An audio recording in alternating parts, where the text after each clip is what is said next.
សួស្តីបងប្អូនជាទីស្រឡាញ់ចាថ្ងៃនេះបងប្អូនមកធ្វើបុកមិលត្រីចង្កាក់ឲ្យកូនយួរទៅខេតដើម្បីកុំពិបាកដូចថានៅស្រុកទៀតមានត្បាល់មានរីទេចេញដំណើរទៅហើយនេះវីដេអូនេះចាប់ផ្ដើមហាន់បន្លែកូនពៅក៏បេះបន្ទីហើយនឹងបកសមក់ត្រីចង្កាក់កាច់ក្បាលត្រីចង្កាក់គឺវត្តចូលបងប្អូនបុកទៅខ្លួនវាហើយនឹងសាច់មានសមក់វាមិនបកស្អាតទេបងអូនបកស្អាតអត់មានសាច់ហូបទេម្ល៉េះហើយក៏ហាន់បន្លែហាន់សាច់អីរួចក៏ឆាតឡាចបងប្អូនឆាតឡាចខែនេះហូបតឡាចញឹកញាប់ដោយសារប្អូនមកបេះមៀងក៏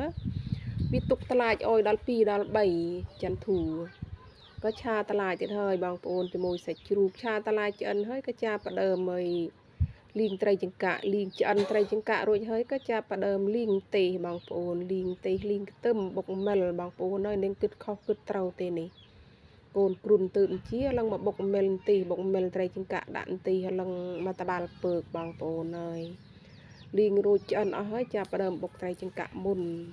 បងប្អូនបុកត្រីចង្កាក់មុនត្មងបុកទី2ចង្កាក់ទេដល់ពេលមើលទៅទីច្រើនណាស់ពេកអុយនាងទៅទិញ2ចង្កាក់មកថែមទៅលើបុកទៀតបងប្អូនអានេះបុកទី2ចង្កាក់លើយទេខ្ញុំដាក់ប៊ីចេងដាក់អំបិលដាក់ស្ករសដាក់រ៉ូឌីអីដាក់ស្មើគ្នាបងអូន3លាប់ព្រាស្ករស3លាប់ព្រាប៊ីចេង3លាប់ព្រារ៉ូឌី3លាប់ព្រាអញ្ចេះនិយាយក៏ទេបងប្អូនបុកនេះដល់កហើយកូនទៅជាពីឈឺមកបុកមិលដាក់កំហំញ៉ាំង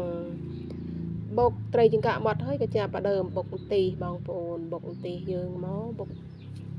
ត្រីចង្កាក់បាសទុកក៏បុកទីម្ដងបុកទីក៏ដាក់មិលដាក់ប៊ីចេងធម្មតាបងប្អូនបើអត់ដាក់មិលបុកអត់ល្អិតទេទោះបីតែលីងយ៉ាងម៉េចក៏ដោយវាបើថាលីងរួចទុកឲ្យវាស្ងួតបានវាស្រួយបើថាលីងរួចយំបុកភ្លាមស្វិតតដែលទេបងប្អូនក៏ដាក់មិលដាក់ប៊ីចេងអីធម្មតាបងអូនអើយបុកកាំងបុកទើលតែម៉ត់ឈឹងបុកទីទើលតែម៉ត់បងប្អូនរួចហើយបានយើងដាក់ឃើញថាទីម៉ត់ហើយបានយើងដាក់ត្រីចង្កាក់យើងដែលបានបុកម៉ត់អស់ហើយបងប្អូនត្រីចង្កាក់អានេះ2ចង្កាក់នេះបេះសមក់បេះអីចេញដល់ឡា2ចង្កាក់ក្រួយមានបេះសមក់ឯណាបងប្អូនពួយដាក់អាទាំងនោះជិលបុកមិលដូរត្បាល់ទៅណាបងអូនអានេះបុកទី2ចង្កាក់និងទី2ពឿនហ៊ីត្បាល់ស្មេបដល់ពេលវាហ៊ីណាពេកយក2ចង្កាក់ក្រួយមកដាក់ដូរត្បាល់ផ្សេងបងប្អូន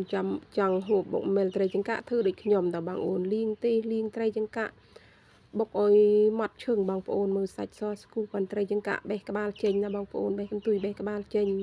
បន្ទាប់មកក៏ដាក់ខ្ទឹមសលីងដូចគ្នាបងអូនវីដេអូខ្ញុំក៏បានបញ្ចប់ក៏សូមជូនពរបងប្អូនឲ្យជួបតែសេចក្តីសុខ